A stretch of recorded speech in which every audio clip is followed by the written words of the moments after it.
to Masterclass. Tonight, we are headed back to the Underdog streets.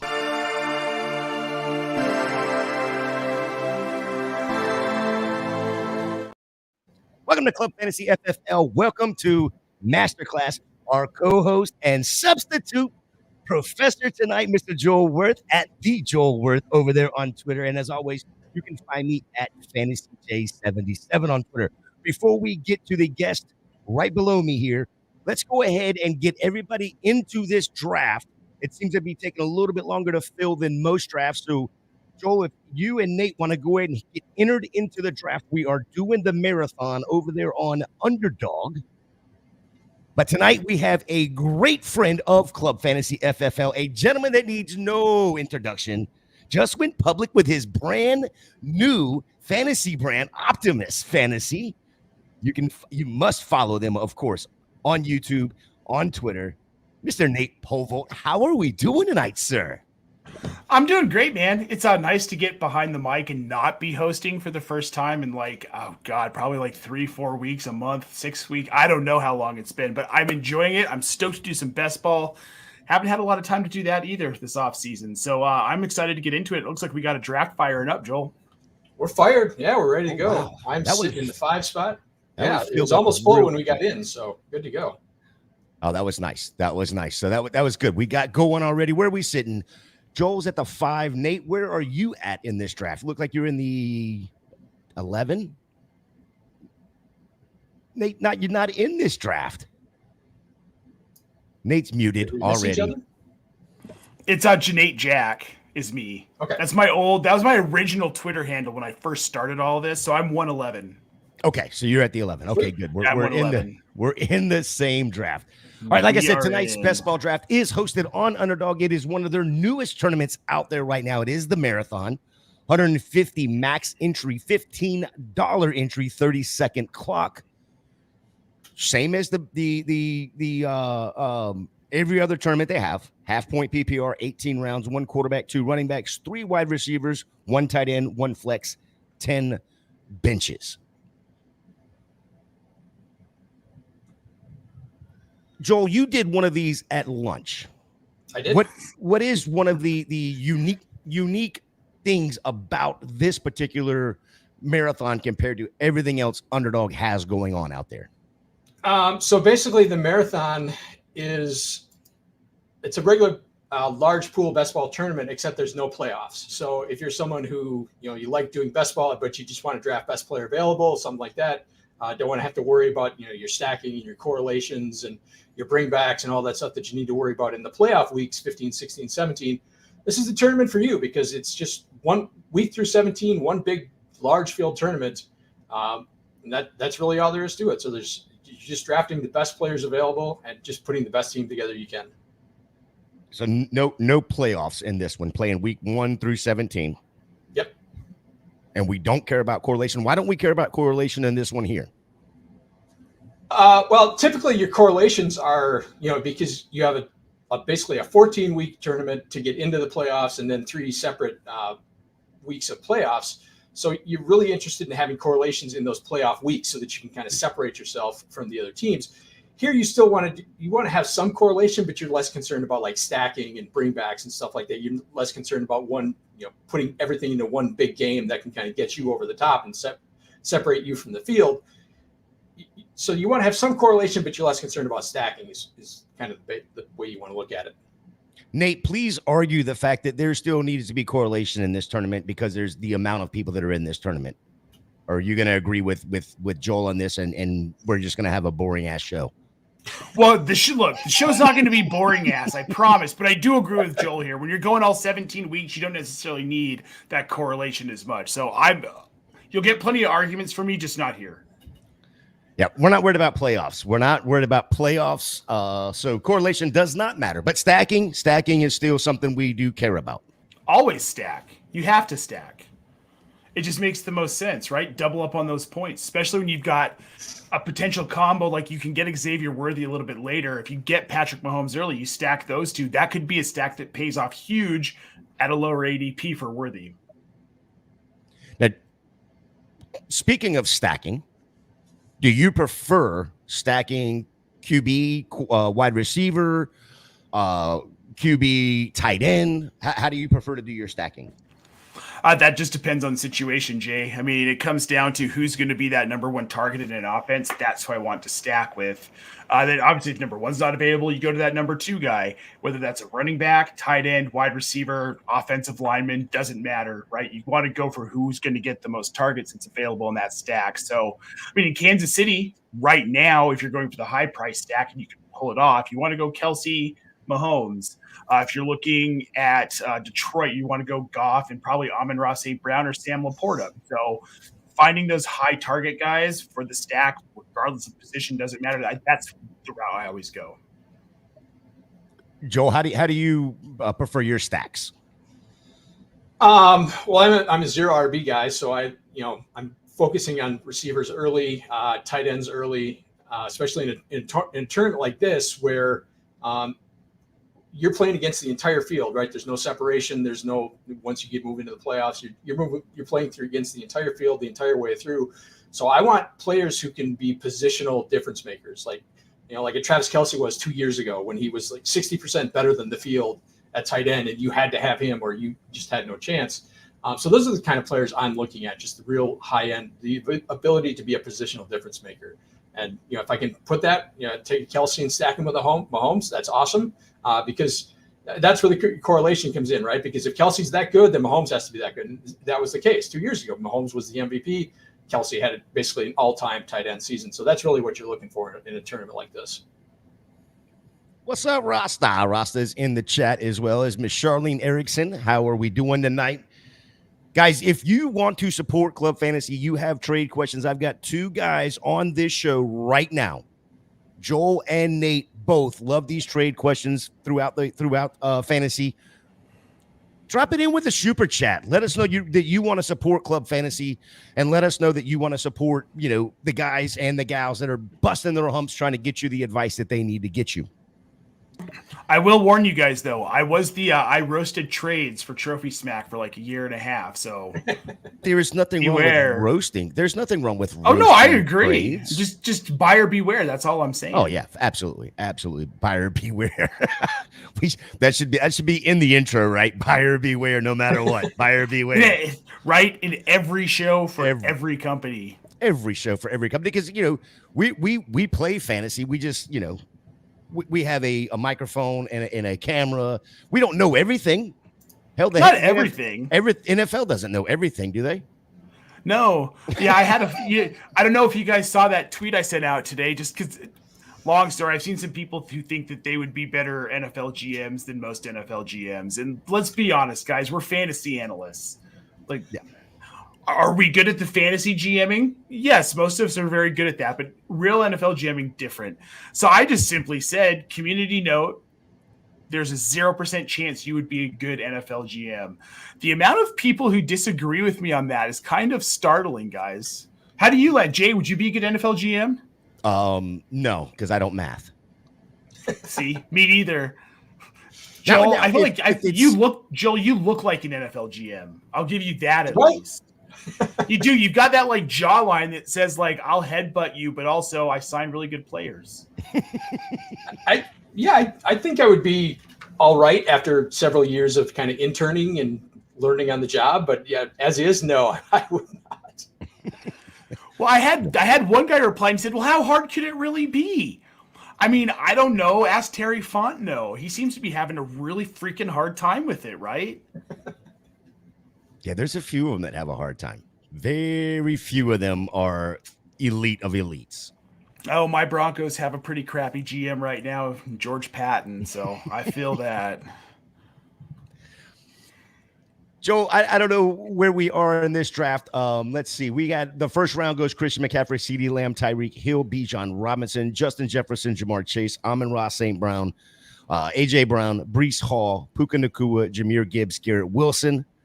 Second round starts with Drake London, Brandon Ayuk, Marvin Harrison Jr., Jonathan Taylor, Saquon Barkley, Deebo Samuel, Chris Olave, Devontae Adams, Mike Evans, Derrick Henry, Nico Collins, and Devon Achane rounding out the top 24. Any surprises so far, Nate? I'm really honestly surprised at how high some people are on Devontae Chain, because you look at this offense and you look at first of all, what Raheem Mostert did last season. And I know he's 33, right? He's far beyond that running back cliff, but you can't deny that he's going to be a part of this offense. If he stays healthy, that's a problem for A-Chain's volume.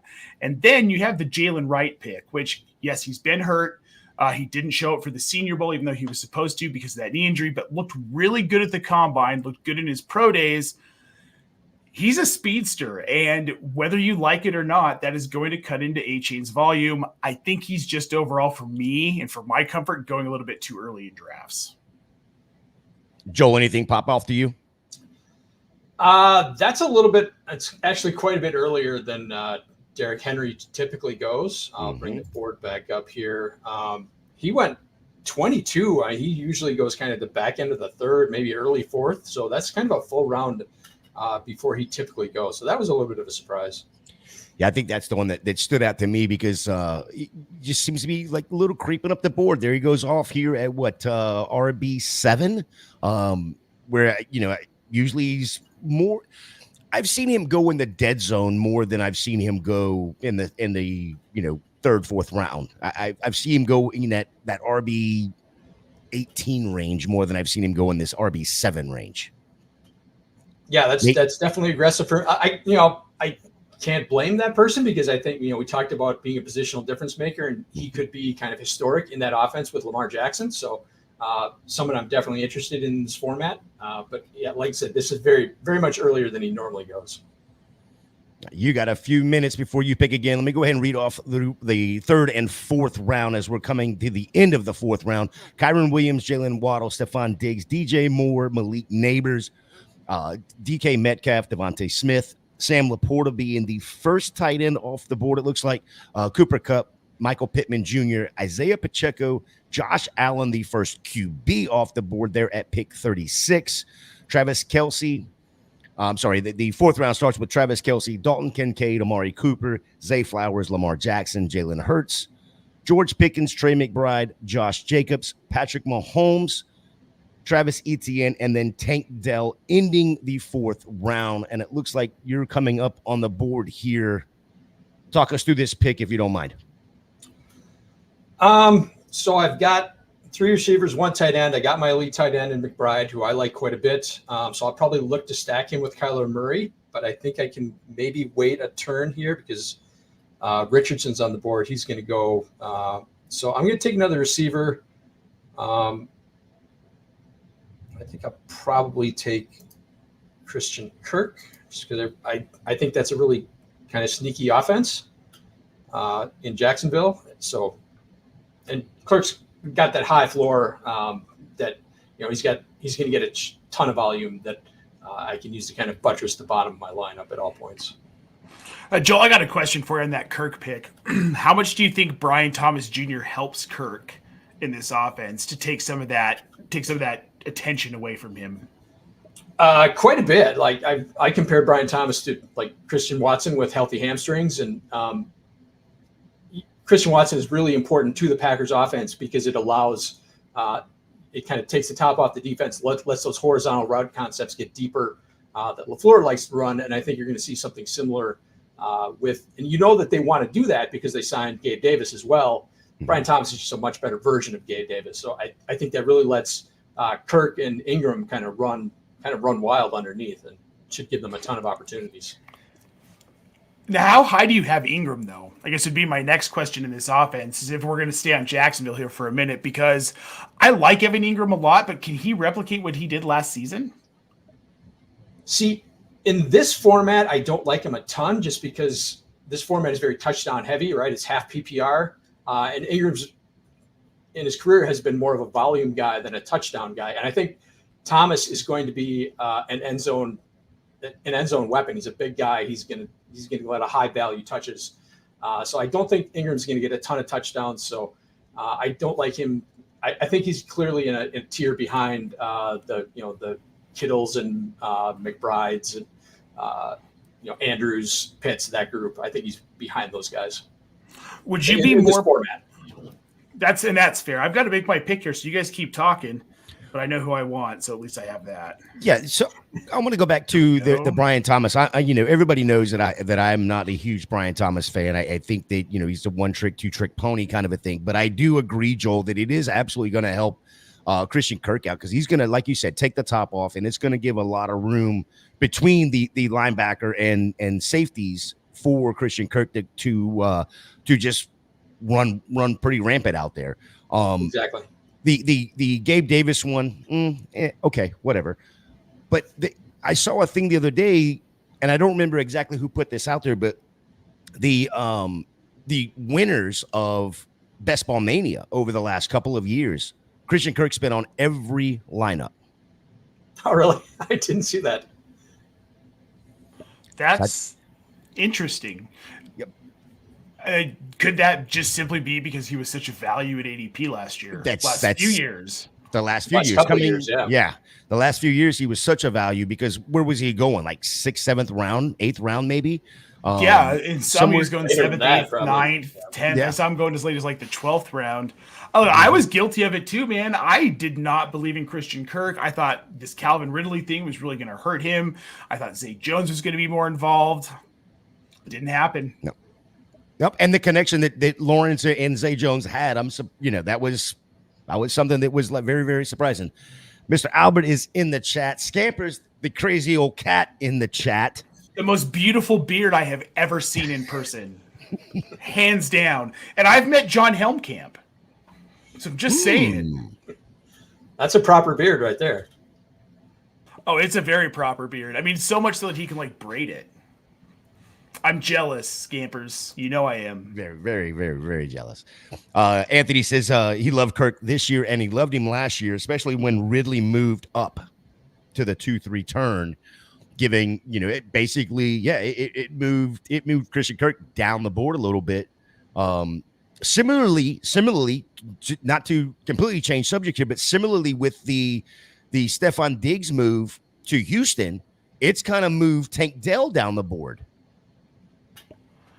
I think that's the wrong player to move down if you're going to be moving someone down the board based on Stephon Diggs, which I don't think you should be in this Houston offense. But if you're going to move someone down, shouldn't it be Nico Collins? I mean, Tank plays so much. He plays outside, but he also fits into the slot. And where Diggs does that, he plays outside better. I think we continue to see Dell get the usage. If someone takes a ding, I feel like it's Nico Collins. Joel? I think we're a little too far out on our skis on Dell, and I like Dell quite a bit. I like him as a player. I just think that he's like his ADP has moved up like into the 3rd round. He's going kind of at the back end of the 3rd. He used to be kind of, you can get him in the middle of the 4th. Now he's firmly into the 3rd. I just don't know how much he's going to play in 3 wide receiver sets or in 2 wide receiver sets, and I think they're going to run the ball a lot since they've got Mixon. It could be a situation where that team is just so good. Like this is a legit Super Bowl contender that, they could be like the Eagles were a couple of years ago where they're just, they've got huge leads in the halftime 3rd quarter and they're just sitting on the ball and just running Mixon, Dameon Pierce up the gut, eating clock. So I'm concerned about how much I like Dell a lot as a player. Don't get me wrong, but I think his ADP has risen a little bit too high for my comfort level. So is there no concern about maybe Diggs just continuing the streak of being wildly ineffective and Dell really doesn't lose any work because Diggs just isn't on the field? I have the same concern about Diggs as well. His ADP is like right at the end of the 2nd, 24, 25, 2-3 turns, something like that. I have very few, like I've done over 50 drafts and I think I have one Diggs share. I don't very much of him. Yeah, in redraft, in best ball, and any shares I have in Dynasty, I'm trying to dump right now. I want nothing to do with Stephon Diggs. This is the backside. He's got value now in Dynasty. Get rid of him.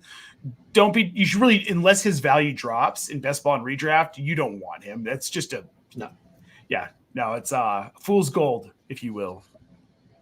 And I think the market is really kind of inefficient that both those players are that high.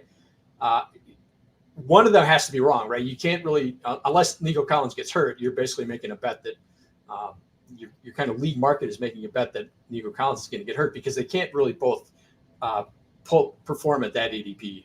So I think that's a real inefficiency in the markets right now. Oh, shocking. People are taking a stab at too many wide receivers in an offense everyone thinks is going to be pass heavy. It's going to end up being run heavy. That's never happened before. Which one is that? Anthony's saying he feels like CJ Stroud could go for 4,300 plus 35 TDs this year. Oh, he could easily. If they need him to, he'll do it too. Mm-hmm. I mean, at his value, that feels like the minimum expectation to kind of pay off. Because where's he going at right now? He's in this draft. Scroll back up just a little bit if you don't mind. He's going 49. 49. So, but that's what, QB 6 on 5 or 6 year. QB 6. That's not bad. No, that's fine. But like, I would rather have, like, I like the rushing quarterbacks in this format just because they give you such a high floor, and sure, Stroud does not run at all. So I like getting Kyler Murray at 68 more than paying kind of for Stroud at the beginning of the fifth. Well, I'm glad you brought that up, because I want to know this tournament compared to like a Best Ball Mania or any of the other tournaments that you do have to worry about correlation and stacking in the playoffs, week 15, 16, 17. How do you balance? What are the differences in strategy from those to this? So I guess I want to be able to tell myself a story. Again, you want to do that in kind of all formats, but I want to be able to tell myself a story where my players kind of exceed their ADP to such a level that everybody kind of looks back and say, how did I not see that? So like you take I got Kyler Murray and Trey McBride stacked. I'm going to look at that and say, I think this is a much better offense with Marvin Harrison Jr. in the offense. And maybe he's the one who kind of gets all the attention. So maybe Trey McBride becomes kind of the open. And we've seen Trey McBride be a massive target hog last year once Zach Ertz got hurt and he had the job to himself. So that's kind of, I just want those huge upside guys to where they can just pop off and just be the catalyst of an offense. Nate, do you have any specific strategies, that you try to employ in this compared to what you would do in a Best Ball Mania, not having to worry about the playoffs? I tend to take some more dart throws late, and I get a little bit riskier in the early rounds. Look at the wide receivers I just took. I mean, I went Odunze, Smith, and Jigba, and Tyler Lockett. In this format, I feel like I'm okay having in Jigba and Lockett. We'll see which one goes off. Maybe they both do. Metcalf gets hurt. I have two great assets. He doesn't. One of the two is going to pop off for me, and I'm happy with it. I'm a little more likely to draft more players on one team if I like the talent there, because, it doesn't really matter at that point. I'm not looking for any sort of attrition. And I guess later rounds again, like I'm more willing to take like big dart throws on a guy like maybe like a Noah Fant, where he could get hot towards the back half of the season, and I know I'm going to be playing, so I'm going to want that just in case. I'm just going to say I love the Odunze pick just because I think people are kind of afraid that he becomes the wide receiver 3 behind Keenan Allen or DJ Moore. There's an argument that he's just the best receiver in that room, and he becomes the dominant receiver. So yeah, I love that pick at 62. Well, and I like that argument. I could see Keenan Allen being the number one guy if this was like 3 or 4 years ago, but it's not, right? And Allen he's going to have plenty of value in this offense. He has plenty of fantasy value, but Odunze should be the wide receiver 1 in this offense. With Caleb Williams at the helm, it just would make the most sense. That's why they took him where they took him, right? To make that instant impact. Yeah, Nate, in case you didn't know, Scamper says he's catching up from the very beginning, and that we sound very good. He said great, but I'm going to say very good at 2 times, by the way. Well, it probably makes him hear my voice less, which is honestly for the better. But I hate my voice, so well, we all hate our own voices. I was going to say that was one of the first things I was told whenever I was going to get into 1,000% true. Yeah. When I was getting into podcasting, it was said, learn to love your voice. There's actually a scientific reason for it.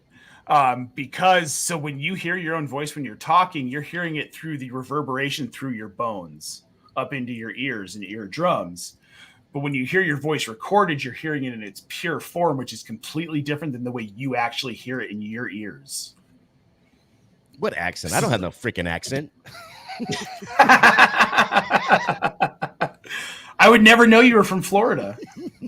God knows. Anthony says, I hope Marvin Harrison Jr.'s ADP falls when the casual redrafter comes back. As we get closer to the season, the Dynasty crowd has him going so high. Man, to be quite honest, I don't know that his ADP is going to drop. Did you hear what Gannon said? I don't think it it will. Yesterday or today, Gannon says he's working too much. He's a rookie working too much already.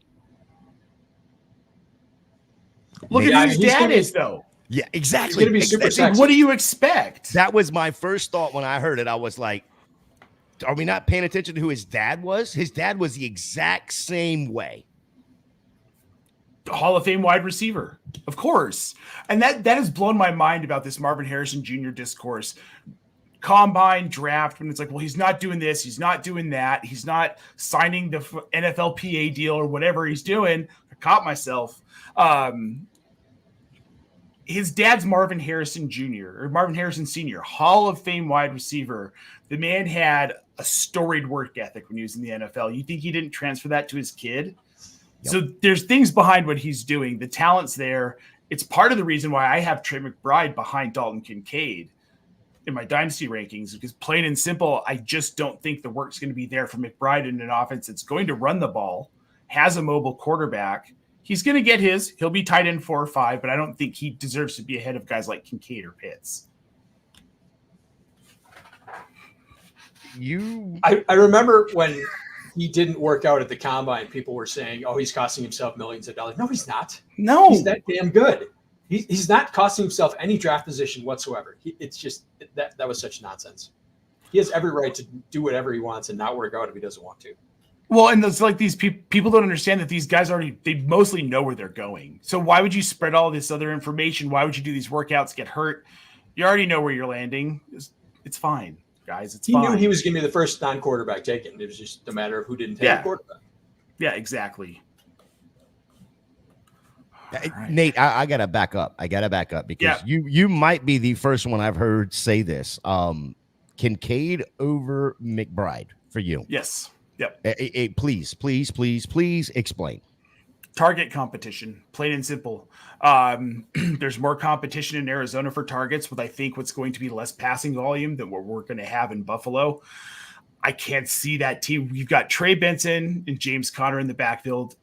Benson, we know he's very talented. We want to see what he can do at the NFL level, but we already know what James Conner does. He's a very efficient runner. He's good between the tackles. He's good outside of the tackles. And you've got Kyler Murray who can run. They're going to throw the ball, but a lot of it's going to be to Marvin Harrison Jr. Trey McBride's going to get volume, but Kincaid is going to be 100-plus targets. We could see Kincaid creep into that 120, 130 target range because simply who's his competition? Khalil Shakir, Keon Coleman. Those guys aren't real competition for a guy like Kincaid in that offense. And if they're serious about Josh Allen not running the ball as often, they're going to need to be throwing the ball more, which is going to involve Kincaid a lot, I think. Plain and simple, dude's going to see more volume, and I think he sees more red zone work than McBride does. So touchdowns, receptions, I just think there's more opportunity for Kincaid long-term, 2024, 25, 26.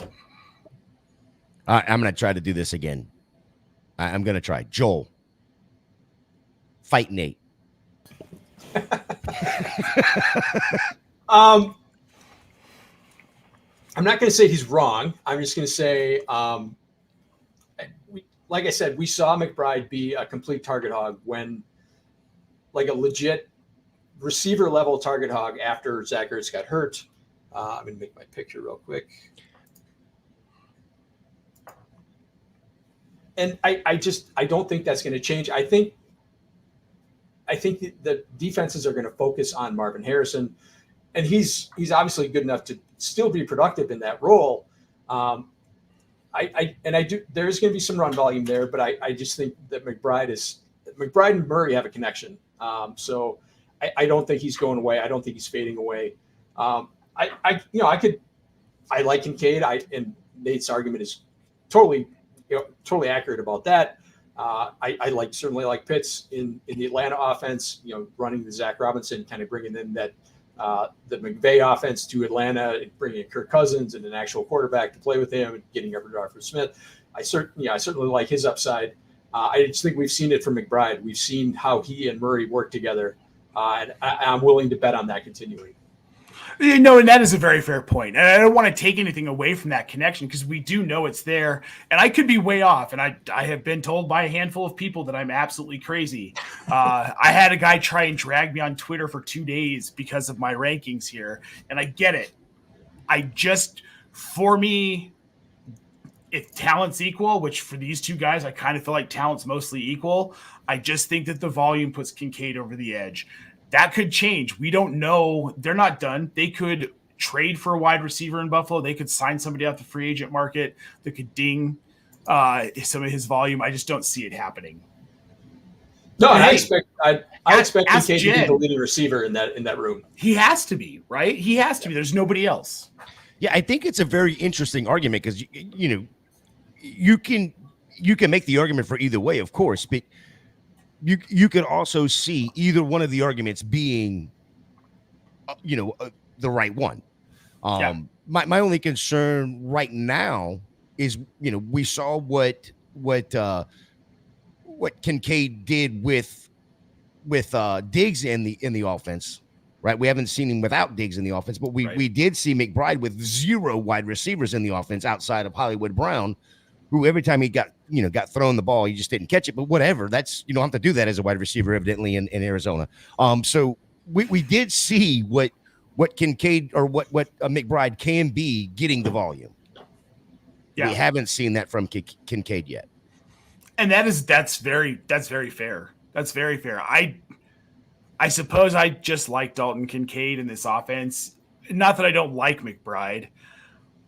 Who knows, man? This is why this is all so much fun, right? But that's the same argument that last year, this time we were all like, oh, true. Yeah, Shakir. Yep. Because of Josh Allen and because of that offense. Then that is a fair point. Anthony says, imagine for all the exact same reasons you said about Marvin Harrison Jr. could apply to Brendan Rice. He feels like he needs more shares of Brendan Rice in Dynasty. I'll tell you what, man, watching that kid in person in Mobile, he is very talented. I don't know. There's something front offices don't just, yep, I'm on it right now here. Right, I'm sorry. No, you're good. Maybe there was something front offices didn't like because he went so late in the draft. I thought there's a lot of talent there. So we'll see. Josh says, if I'm going to start a fight, I need to break out the Michael Buffer voice. I don't know that I can do that, but maybe next time there's a reason to, I'll try. We'll see. Let's get ready to rumble. Hangs down from the ceiling. Yeah. It's all different.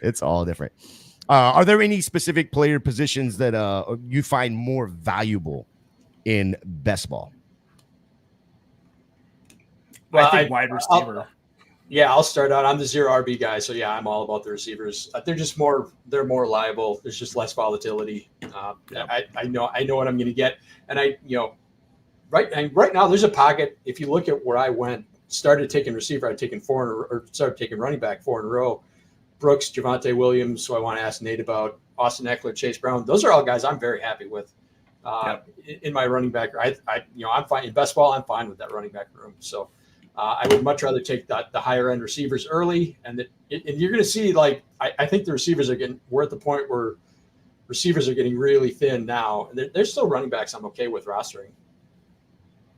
Yeah, the running backs on the board right now aren't too bad. I just got Marshawn Lloyd here in the 12th. I love that landing spot in Green Bay, coupled with that talent.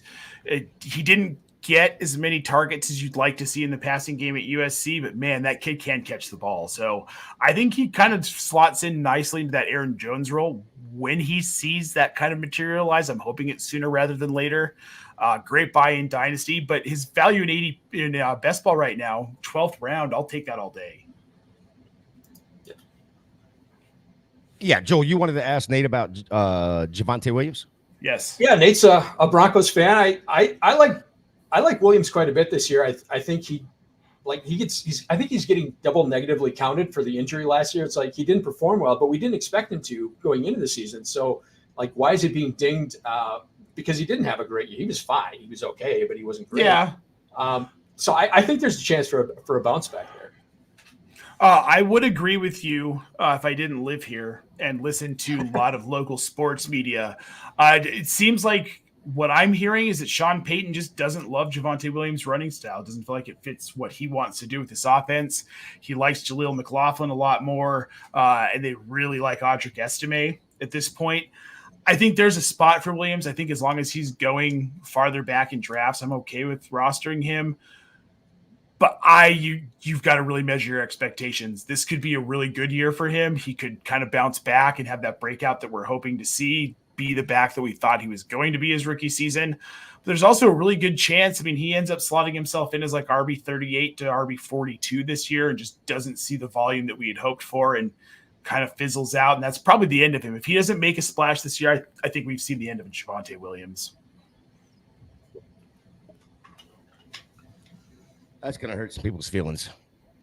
I know, and it hurts mine too. I was really excited when they drafted up for him in the second round to get him. I thought it was a big move. I thought it was a great move for a team that really needed that power rusher. I got to see him play that season against Detroit. That dude he's just a beast, but that injury, man, that was a killer knee injury, and I just don't know that unless you're Adrian Peterson type player, type freak athlete, I don't know that you come back from that kind of stuff 100%. Now, how you feeling about that now, Joel? I still think he's fine in best ball, especially where he's going. So my concern is Sean Payton and whether he's going to use him and whether it's just going to be a massive kind of cluster F of a backfield. But I think he should get enough run that he'll be okay in best ball. I don't really want to hold him in a managed league. And right as you said that, Josh throws this in there. Williams' future isn't in Denver. He's not wrong. Maybe he can resurrect his career landing somewhere else. Who knows? Yeah, it's gonna be interesting to see. I mean, he's been in a committee since he was in school. So back there at North Carolina with his buddy. Yeah.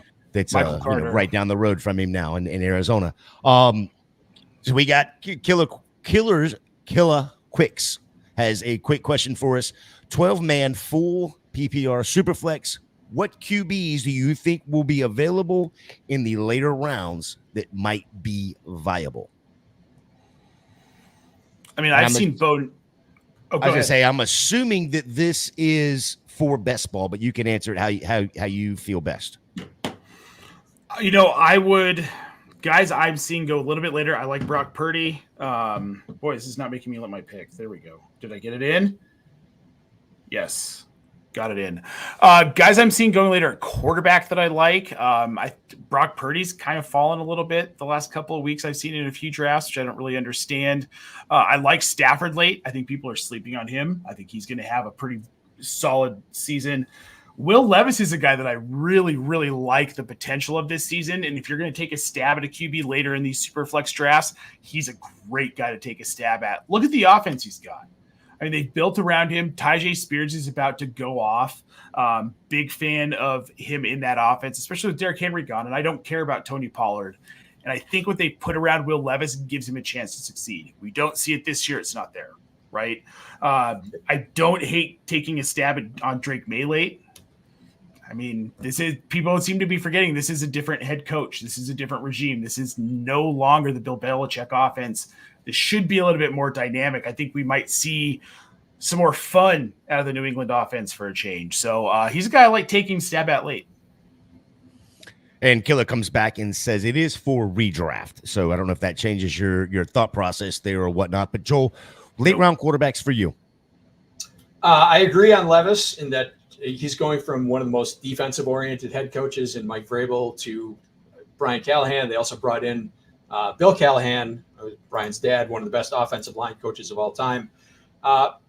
Will Levis was the worst quarterback in the league by far under pressure last year. So, they drafted offensive line. Hopefully Callahan can kind of reinforce that line, give him some opportunity to get some, pressureless throws, and he can Plus you got Ridley, Hopkins. It's a pretty loaded receiver room. You brought in Tyler Boyd. So I think there's like Nate said, if he doesn't do it this year, then he's never going to do it. I also like Bryce Young quite a bit. I think he's one of the biggest winners of the fantasy offseason. Just that they've done the same thing, right? They brought in an offensive head coach, and Dave Canales, who's had success with quarterbacks. Brought in Leggett, who I like as kind of that big X in that X role. Brought in Deontay Johnson, who can get open underneath and can run all kinds of routes, and he's a good separator. And they reinforced same thing. They can reinforce the interior of their offensive line, which is really important for a short quarterback to have, this throwing lane. So I think he's a viable option as well. Yeah, Nate, you got anything on Bryce Young? Because that's somebody that I was very, very, very low on last year, even in rookie drafts for Dynasty. Didn't touch him at all in redraft or in best ball. And fortunately for me, I was correct. It just was a bad team. It wasn't that he was bad. It was just a bad team altogether. This year, I'm a little bit more in on him, especially where Price is, being that late quarterback. They did do the upgrade on the offensive line. They did get him a true what could be number one with Deontay Johnson. I know Josh Hudson, is going to love hearing about, Deontay Johnson. I mean, he's probably over there going, I don't got to do anything now because they're talking about Deontay Johnson. He's turning the volume up, I think, and putting it on like rewind. But yeah, so I do love the addition of Deontay Johnson. I do love the addition of running back additions in that they did as well. So what do you think about Bryce Young this year in best ball and in redraft? I'm more hopeful for him this year than I was last year. I had 0 shares. Did not draft him in a rookie draft. Did not take him in redraft. Did not take him in any best ball leagues. Where I run into an issue is that it's still David Tepper. I still think he has his hands a little bit too much in what that team does on the day-to-day basis. And I don't know that Bryce Young, honestly, I don't know that Bryce Young's that good. I just don't know that the talent's there. I was CJ Stroud over Bryce Young all the way heading into the draft last year. I screamed CJ Stroud over Bryce Young heading into fantasy drafts last year. He has more of a chance to succeed, but before I'm willing to take a stab on him in any format, I need to see him do it this year. In an offense in which he should be able to do it this year. So if he can do it, cool. We'll have that conversation at the end of the season. Maybe I'm back in. For now, I still can't get on board. There are too many ifs for me. Hang on 1 second here because Killa, you need to start tuning in on Sunday morning so you can watch Joel and Spicoli go over the dynasty stuff. Listen. He says he don't you believe most 12 men will take quarterbacks in the first 2 picks? This is my first time doing Superflex, so he's learning. So I'll chime in here. Killa, here's the thing: is that every league is different. So I've been in leagues where literally the first 12 players off the board are quarterbacks. But I've also been in leagues where you see maybe 5-6 quarterbacks come off very quickly, but then you get like Justin Jefferson, Jamar Chase come off the board, Christian McCaffrey. A couple of years ago, guys like Alvin Kamara were coming off the board there. Now you've got Aaron Jones maybe coming off the board there in years past. It all depends on your league. So sometimes, yes, you will have 12 quarterbacks off the board in the first 2 rounds. Some leagues, you might not even have 12 off the board in the first 2 rounds. So monitor what your league is doing, know the managers, and just pay attention to what's going on in the draft. That's going to tell you if you have to reach on one of those first 2 rounds or if you really can wait for a guy like Will Levis there in like the 15th, 16th, 17th round. I hope that helped, by the way. Yeah, and make sure if, like I said, tune in on Sunday mornings. Make sure you tune into Optimus Fantasy as well. They're going to have some phenomenal dynasty and redraft stuff over there as well. So ratios, what did the Panthers do for their offensive line? Josh went ahead and answered that for us, fortifying the interior. That they may have overpaid a little bit, but they did what they had to do in order to get Bryce the protection they had to get him. Yep. Right. They kind of reset the guard market, signing Hunt, but like you said, they did what they had to do. So I never get mad at teams spending up on offensive line. If you overpay for someone to protect your quarterback and help your run game, that's almost more important than paying up for like a wide receiver or a running back, in my opinion.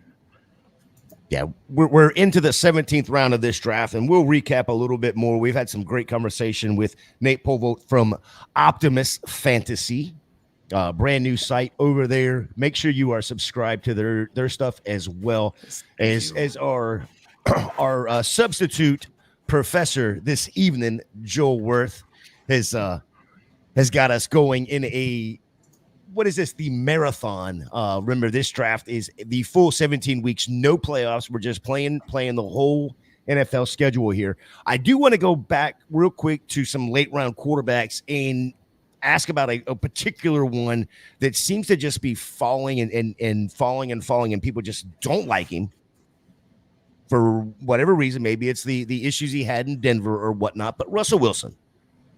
Nate, you know, the quarterback that was there in Denver gets the move over to Pittsburgh. I think it's a good move. I think it's a good move for him. I think it's a good move for Pittsburgh. However, he gets the downgrade, or what we assume in fantasy as the downgrade, you know, at OC with Arthur Smith. But what is your thoughts of what Russell Wilson could or should be this year in Pittsburgh? So, first of all, I want to address the whole downgraded offense with Arthur Smith. Excuse me there. Was he a terrible head coach? Yeah, he was. Awful head coach. Made terrible personnel decisions. Couldn't figure out who to start and sit to save his life. Target distribution was awful. Play calling was terrible. But he's not the head coach here. Mike Tomlin is the head coach. And Mike Tomlin teams play well. Whether they're good or bad, they're always at least 500, right? This season's going to be no different. They'll be 9-8 at worst. And Arthur Smith, if people are forgetting, sorry guys, let me make this pick real quick. Yeah, you're good.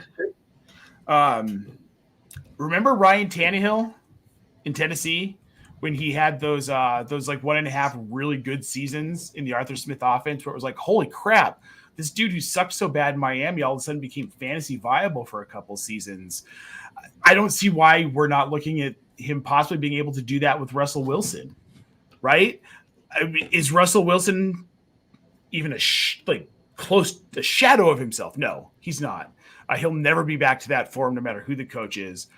But is he a solid like QB 15 to 20 this year? Yeah.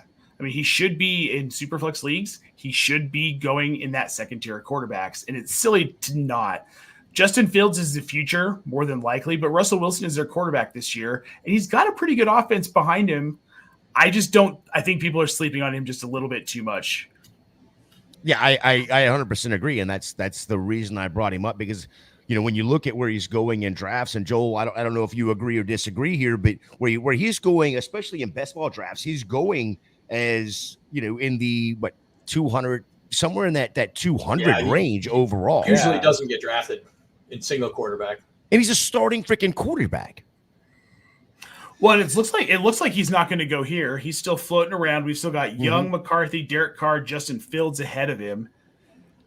But let's talk. Can we talk about this with Russell Wilson here, just real quick? He was QB 14 last season. He missed 3 games in a year where he was supposedly terrible on a terrible Denver offense. He has Najee Harris.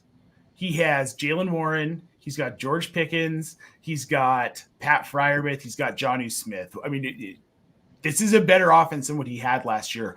I'm talking myself more into Russell Wilson as I'm looking at this here. Like, I mean, seriously, I think was that your credit card that just got swiped for a new Pittsburgh Russell Wilson jersey? It might be. It'll go along with my $250 TJ Watt jersey that I bought at the Pittsburgh airport when I was drunk after the expo. Oh, I need that. Jen, you're not going to mind that. I need this.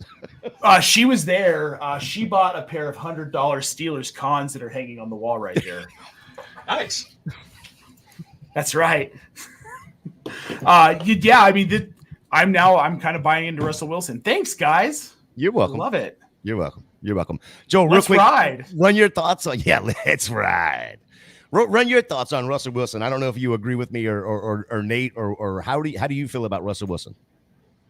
I think getting specifically in best ball, he like we said, he usually doesn't get drafted, and I think that's because most people think that Fields is of the two is more likely to be the quarterback of the future, and that he's going to get starts this year, and that he has that, that supreme fantasy upside that you're kind of looking for in a late round best ball quarterback. So yeah, Wilson just doesn't usually go. Now, whether, I expect he will have the first opportunity. He will get kind of first ups. And if he plays well enough, he's going to keep the job. So I think that's a bit of an inefficiency as well. And that, he's going to get the first crack at it, I think. And I think that's the most likely scenario. And, if he plays well enough to keep, Mike Tomlin's never had a losing record. So as long as he keeps that streak going, they're not going to bench him. So yeah, I think there's an argument to be made that he probably should be getting drafted higher than he is, or drafted at all, to be honest, in single quarterback. Yeah, watch, he finishes as like QB7 this year in Pittsburgh. Yeah, I'm kidding. I don't think that's real. No hate mail, please. No angry DMs.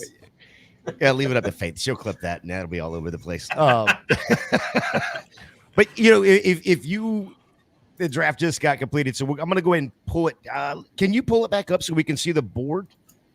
I don't know if we can see the board on this one or not. Okay, full draft. There we go.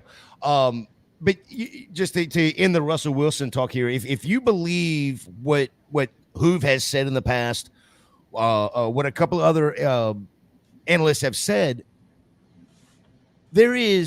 Coop is one of them. There is no reason that the Pittsburgh Steelers should have to feel to put Justin Fields on the field. No matter what happens when he walks this year or re-signs, whatever. If he walks away, they traded a 6th-round pick for him. They're going to get a 6th-round pick back. So it was zero cost for them, for Justin Fields. So I 100% agree. This is Russell Wilson's job, and it's Russell Wilson's job to lose. Yeah. All right. I had a bunch of questions in the show sheet that we didn't even get to, which is perfectly fine. We had a bunch of player content go out. I do want to bring Killer's question back up, and I do want you guys to just real quick hit on this. He said right on. He usually does watch Dynasty close. I usually watch on Sundays, but is Dynasty closer to redraft or is Best Ball closer to redraft? He would have thought it would be Best Ball. How do you guys feel about this? It's best ball. Best ball is definitely closer to what you're going to see in redraft. But you have to kind of take into consideration there's going to be some things happening, some kind of dynamics of the draft that, because of the playoff nature and kind of the big money at the end of the season, that you're not necessarily going to see it in a regular draft. Yeah, I'll give you a prime example. Underdog just brought out the Puppy Superflex, and I watched one last night, and in the first round of a Superflex, 6 quarterbacks. I did a Puppy Superflex today. In the first round, there was every pick was a quarterback except for one. So there's your completely two different ends of the spectrum for the most part when it comes to the Superflex and how people play them. So yeah, it's all about leagues and players that are in those leagues. Angie says no Stacy tonight. Nope, she won't be. She's not going to be here tonight. She's on a flight, and of course, she won't be here next week. She's on a flight there as well. So. Sorry, Angie, but she will be back in 2 weeks from today. Scamper is jumping back in saying Omar Khan's, is that like Jordan's?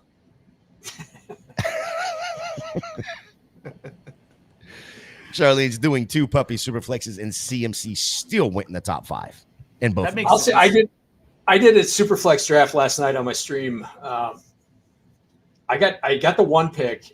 Took Josh Allen at 1. And I had Jordan Love and Jaden Daniels come around. I took them at 2-3. I think the market is just all over the place in these Puppy Superflex drafts. It's a really interesting draft experience right now because, like you said, Jay, I mean you can see one draft that's all quarterbacks and one where hardly any go, and you can just kind of load up on them. So in that format where the Superflex basically takes the place of your third receiver, I don't know why you're not going heavy quarterback. That really kind of confounds me. And in a half-point PPR where your quarterbacks are going to be your most consistent and your highest scoring players, they should be an emphasis. So it's a really interesting draft experience right now. Yeah, I will tell you. Unfortunately, and I got to ask the question: how the hell did I get into a badge draft? because the Superflex that I did had 9 badges in the draft. And again, we know badges don't mean anything other than they've done a ton of drafts. It doesn't mean anything that they're smarter or they've spent a lot of money. Yeah, they're in a bunch of drafts. But yeah, 9 of them in a single draft, and I was not wedged between a badge and a badge. I was wedged between 2 badges, then me, then 2 badges. I was getting slapped from both sides, just getting smoked. Anybody I put into the queue was gone. It was absolutely asinine and ridiculous. I hated it. I told everybody, I said, I'm gonna have to go do another one after this just so I can rinse the filth off. It was so bad. It was so bad. Let me get to this 5th round here. We got 5th round started with CJ Stroud, Joe Mixon, Hollywood Brown, Keenan Allen, Christian Kirk, T. Higgins, James Cook, Terry McLaurin, Anthony Richardson, Rashad White, Jaden Reed, Mark Andrews. Starting the 6th round was Calvin Ridley, Rome Odunze, Kyle Pitts, Chris Godwin, Kenneth Walker III, George Kittle, Evan Engram, Kyler Murray, Alvin Kamara, Xavier Worthy, Dak Prescott, and Jordan Addison. Stop right here for just a quick second. Let's talk about these first 6 rounds, Joel. We talked about the first 2 or so and surprising there, but anybody in these first 6 rounds that you're like, that was a reach? Not really. I think that's pretty typical of how these drafts are going. The one guy I think is a bit too high of an ADP for my liking is George Pickens. And we talked about the Steelers. I just don't know how much volume he's going to get. We saw Drake London in a similar role last year, just kind of devoured by the Arthur Smith offense. So, and I really like Najee Harris and I like Jaylen Warren. I think they're going to run quite a bit. So Pickens makes me nervous at that ADP. If he was, a round or 2 later, I would like him as a best ball guy, as a kind of veteran best ball guy. But at 43 is a bit high for me. Nate, anybody stand out to you that is probably just a little bit of a reach for you? Yeah, it's going to be Kenneth Walker for me going there in the 5th round. I'm sorry, 6th round here. He was RB19 last season. He missed 2 games. Fine. He can get a pass for that. I just don't see him slotting into this offense even as much as he did last season. I think we see Zach Charbonnet get more involved with the new coaching regime. I can't get on board with Ken Walker being higher than maybe RB22 at this point. I just don't see it. I think he's going way too high in drafts right now. And for best ball, this is way too high. Yeah, he's falling into that dead zone. And that's kind of where you just let somebody else go get him, right? There's the value. There's so many. Would you rather have, an Alvin Kamara over Kenneth Walker? Would you rather have the Xavier Worthy, the Jordan Addison over him? I'd rather have Jordan Addison. Okay. And he way more. I'd rather 6 picks left. I'd rather have Charbonnet where he goes than I would Kenneth Walker where he goes. Same. There you go. Charbonnet goes at 144, and they may split the back. They may split carries. So yeah, it may be a 1A, 1B. So yeah, I'd much rather have Charbonnet at his ADP than Walker at his. All right, Joel, I'm going to go ahead and pull this board down. But I do want to get a copy of this board so we can put that out there on Twitter so that everybody can see everything that happened. And we can kind of discuss on Twitter some of y'all's picks, some of where the community feels that the values were not up to par or they were overvalued. Josh says, I currently have Kenneth Walker III as RB25. So he's right there with you, Nate. Yeah, it's about where I've got him slotted into, Josh. Okay. All right, so if you are not subscribed to Club Fantasy FFL here on YouTube, fix that ASAP. All you got to do is click the little button. It is free, as they say. We just passed 1,000 subscribers. We are on our way to 2,000. We can only get there with your help and your support. And as I say that, when you're done clicking on that button, head over to Optimus Fantasy Football. Hit that subscribe as well. Club Fantasy has you covered 5, 6, 7, 8, 10 days a week. I don't even know how many shows we have going right now. But on Tuesday, we have our best ball show right here, 8:30 Masterclass. Wednesday morning, Who's Your Caddy? The Golf DFS comes out at 9 a.m. No pun intended. The flagship show, 7 p.m. on Wednesdays. Then it's Mock It Like It's Hot on Saturday morning at 11. Joel Show, Dynasty After Party, Sunday morning, 11 a.m. And then my other show that I run on Monday night with my co-host, Chris Battistow, Mocking with the Stars at 10 p.m. We're going to get Nate Polvogt on that show very shortly. That's a must do. Nate, let the viewers, we don't have a ton of time, so can't talk about everything you've got going on because I know there's a ton. Let the viewers know what you've got going on and where they can, of course, find you. Well, that's the nice thing. And now I just have one place. Everything I do is at Optimus Fantasy, at Optimus Fantasy on Twitter. We're working on the website. That is going to launch July 1st with a full set of premium tools. But for right now, find us on YouTube at Optimus Fantasy Football. We have shows 5 days a week, guys. We have a best ball show tomorrow, 3 p.m. Eastern, so you can tune in, check myself and Eric Romoff out. Dynasty on Thursday night coming up this week. That is going to be at 8:30 p.m. Eastern. And then Friday, we have the debut of our NFL show at 2 p.m. Eastern with Brad Bolton, Daniel O'Connell from Down Under. And Josh made it real damn easy for everybody. You don't have to leave the show. You can go down into the description of the show, click more, scroll all the way down under Club VIPs, click the Optimus Fantasy logo right there. It'll take you right to it. Joel, let everybody know what you're working on. Yeah, like you said, get all your Dynasty content with myself and Michael Ciccoli Sundays at 11. I won't be on this Sunday. He'll have a special guest because I'm traveling out of town for graduation, but normally every Sunday at 11. And if you want some more best ball, I do a best ball show for our friends at IDP Plus. You can find it on their page. That usually drops every Tuesday morning, so or Tuesday around noon. So like I said, Charlene checked it out. I appreciate that. Did a super flex last night, so lots of stuff going on. So appreciate you having me on, and look forward to Stacy being back. Miss her. Yeah, no, I watched your show from I think it was last week where you did a BBM, and I was just the whole time. It was awesome. Great show over there. Awesome job. All right, guys. Until next time.